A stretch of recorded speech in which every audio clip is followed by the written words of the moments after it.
Hello and welcome back to the channel. This is We Talk Football, and today I wanted to talk about yesterday's game between Arsenal and Nottingham Forest. It was a fantastic game. I thoroughly enjoyed watching the game. But before we get into that, I wanted to remind you, please subscribe to the channel, like, comment down below, tell us what you think. Follow us on our other platforms as well, on Instagram at We Talk Football 24 and on Facebook at We Talk Football. So let's get into the game. It was a really good game. Well, if you're an Arsenal fan, yeah, it was a fantastic game. And coming back from the international break and looking back at the defeat to Liverpool, there were a few changes that I saw and I liked. Eze starting, I liked that. Having Odegaard starting and not on the bench like against Liverpool, I really liked those changes because it just showed some intent to win the game and not to just be cautious. I mean, I know it's not like a huge game. It's not against one of the big six teams, but it was important for us to bounce back and to win that game. You know, Nottingham Forest are not an easy side. They had a really good season the previous season, and they played a very tough style. They were very defensively solid. If you look at Milinkovic and Murillo, great centre-back pairing. So for us to score 3 goals and to keep a clean sheet, I was very, very happy with that. So yeah, like looking at the lineup, I was really encouraged by that. I was a little bit worried when I saw Declan Rice on the bench, but I think for Arsenal to have Declan Rice on the bench, no Bukayo Saka, no Kai Havertz, no William Saliba, Ben White isn't back yet, and to be comfortable in the game and to win the way we won, scoring 3 goals, keeping a clean sheet, that tells you about the squad depth, right? And we'll get into that a little bit later. But as the game started, I was a little bit worried that Declan Rice was on the bench and Mikel Merino started. But I guess if you are Mikel Merino and you scored a hat-trick for Spain, you know, you'd be looking to start. You'd be looking to get more minutes in. And I think he played well in the middle of the park. I don't think we missed Rice's ingenuity, his engine, his dynamism very, very much because Mikel Merino played such a really good game, a clean game. He was solid in midfield. And like as the game progressed, right? It was Eze's first start, and I think he played really, really well, right? I think he wasn't in every kind of action, like offensive action for Arsenal, but when he was on the ball, you could see the talent, you can see the smoothness. I saw like him taking on players, dribbling past players, you know, sidestepping, flicking balls into channels, and creating chances that I have not seen from Martinelli in a few seasons. Something like a positive way to attack defenders. And as I said, even though he didn't have as much of an influence, as many touches as Noni Madueke on the other side, I think he played well. I think he kept his defender honest. He kept his defender pinned back and he created chances. I am so happy we have Eze because the progression of this Arsenal side is going beyond Martinelli. He's being left behind. The kind of production he's giving Arsenal is not what Arsenal need to win trophies.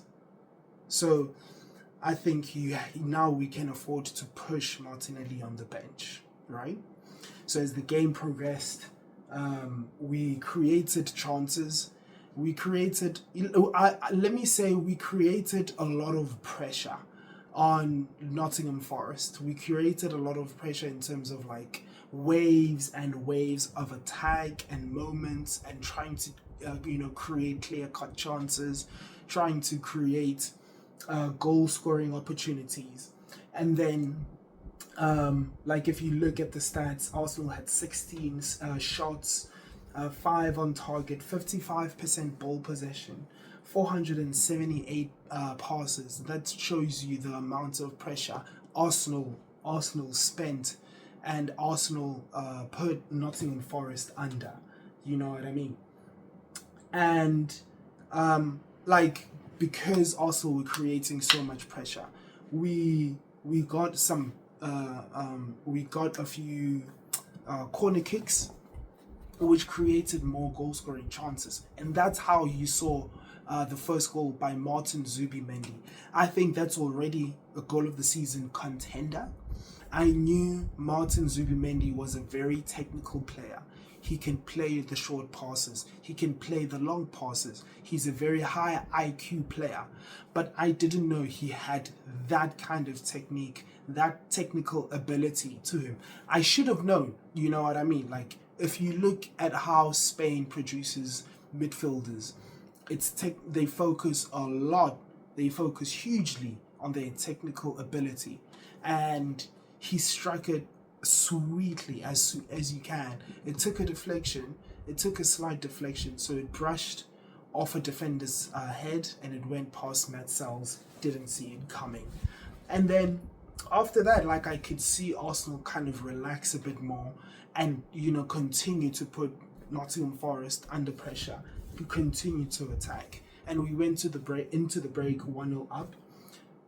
Second half, first thing that happened, Arsenal lob a ball over the Forest defense. Calafiori, he's done that a few times this season. He did that against Leeds, and Gyökeres got a goal scoring chance. And again, this time, ball over the top. Eze was onside, and he slid it in for Gyökeres for a simple tap-in. Now that's 3 goals in 3 games for Victor Gyökeres. No, 3 and 4 actually. Sorry, yeah, 3 and 4. Is it 3 and 4 games? Yes, it's 3 goals in 4 games. I think that's pretty good. You want your striker scoring goals. And then Martin Zubimendi added a 3rd goal, a header late on in the game. Nice cross from Trossard, floated into the box with accuracy. If he didn't get it, Gabriel was going to get it. So that was a really good performance, scoring 3 goals, conceding none. I already highlighted Eze. I think Martin Zubimendi had a really good game, controlled the midfield. His passing ability, his IQ was excellent. I'm going to talk about Mosquera. Saliba is out, and he will probably be out for a few weeks or a month. And we did not miss Saliba. I've said for a very, very long time, William Saliba is Arsenal's best player, and he is Arsenal's most important player. We saw that in the 22-23 season when he was injured, and we had Rob Holding playing in his place, and that was so bad. But now we don't have Saliba. I'm not as fearful because we have Cristhian Mosquera, and he's an excellent signing. We got him for £13 million. That's a really good signing. I think if you put Cristhian Mosquera at Chelsea, he starts. I think you play Cristhian Mosquera in any other team like Tottenham, he starts. I think he would start for Manchester United. I think he would start right now for Manchester City. He is that good. So I'm glad we have him. Now, like, also the other thing is we don't have to rush William Saliba to come back because we know Cristhian Mosquera is going to do a really good job. You see. So those players, Gabriel is Gabriel. He's one of the best centre-backs in the world. He has been for a very long time now. I've said that. Jurriën Timber is making a real case to be the best right back in the Premier League. He had one really good season last season. If he repeats that, I think he will be the best right back in the league. Calafiori, I love how he's come back. I pray that he has a full season without injuries disturbing him. And I think with Calafiori at left back, we look more solid. I like Miles Lewis-Skelly, but I think Calafiori is better defensively. And also, that gives Miles Lewis-Skelly the opportunity to actually play in midfield in some games. I would love to see him play there. I would love to see what he can do as a midfielder, Miles Lewis-Skelly. And also, if we don't have Calafiori, we can insert Piero Hincapié at left back. You know what I mean? So, like, we have a really good squad. I think the player of the match was Noni Madueke. I know Martin Zubimendi got that award, but Noni Madueke had his fullback on skates the entire game. He was relentless. He attacked, he was direct, he went forward, he ran hard, he created chances. I think that was his best game in an Arsenal shirt. And the thing about Noni Madueke, what we saw at Chelsea, these kind of games, we've seen that. We've seen him score a hat-trick for Chelsea at Wolves, right? But after that, we didn't see much of him. After the 3 goals he scored at Wolves last season for Chelsea, I think he added 2 or 1 more goal the entire season. And so that's the inconsistency that might creep in. We know the talent is there. I think we can all say he is a talented footballer, but is his head right? Is he going to have the right consistency to be a great player in the league? Is he going to be counted upon when Arsenal need him? And so that's the question. But undoubtedly yesterday he was the man of the match. He was fantastic. And I have to say, I have to eat my words. I might have been wrong about Noni Madueke. I wasn't familiar with his game. You know what I mean? Shaq. I wasn't familiar with his game. And so I'm happy. I am absolutely happy to be wrong on this one. And I don't have any qualms about it. Noni Madueke is good. I pray and I hope that he'll be good the entire season. It also creates a good dilemma for the manager when Bukayo Saka comes back. If Noni Madueke keeps this level of consistency, if he keeps playing this way, what is going to happen when Bukayo Saka comes back? Will Bukayo Saka be moved to the left and you keep Madueke playing? Or do you move Madueke back to the bench? You play Saka.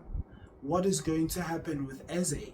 Is Eze going to move to the 10? Maybe you have Saka, Madueke, Eze in the 10, or floating in midfield.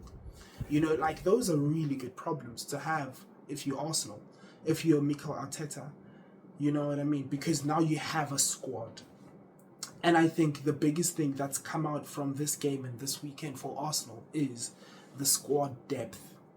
The squad depth is one of the biggest things that you can say about Arsenal right now. Because I think Arsenal have the best depth in the league. They might not have the best squad, you know what I mean? But definitely, if you want to say starting 11, I would say maybe Arsenal are number 2 in the league.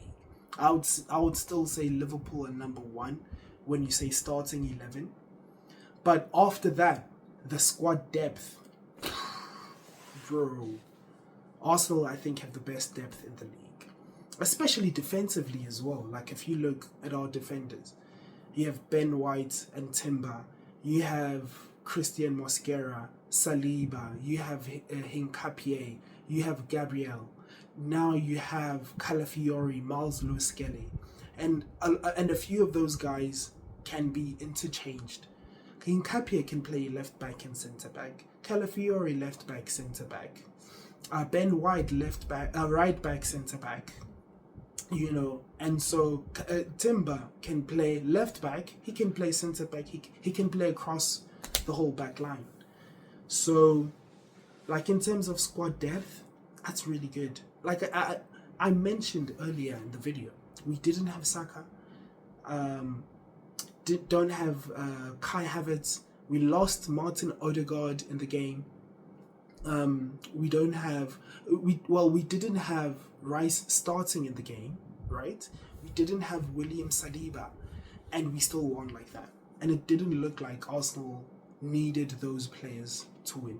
And that's what you want. Like if those guys were not there and we struggled in the game, that would be concerning, because you don't need, you don't always need your best players to be on the pitch to win certain games. You know what I mean? Like, and that means a lot, because you can rest players. You don't have to play players and exhaust them. We have a midweek game. The Champions League, we're going away to Athletic Bilbao. We're coming back the following weekend. We're playing Manchester City. You can afford to rest players. Declan Rice was rested today. You know what I mean? We don't have to rush Odegaard back. And so that's a really good problem to have if you're Arsenal. Now, will that win us the league? I hope so, but I don't know. I think that'll also depend on what Liverpool will do, because Liverpool have a good team. They have a good starting 11. You see what I mean?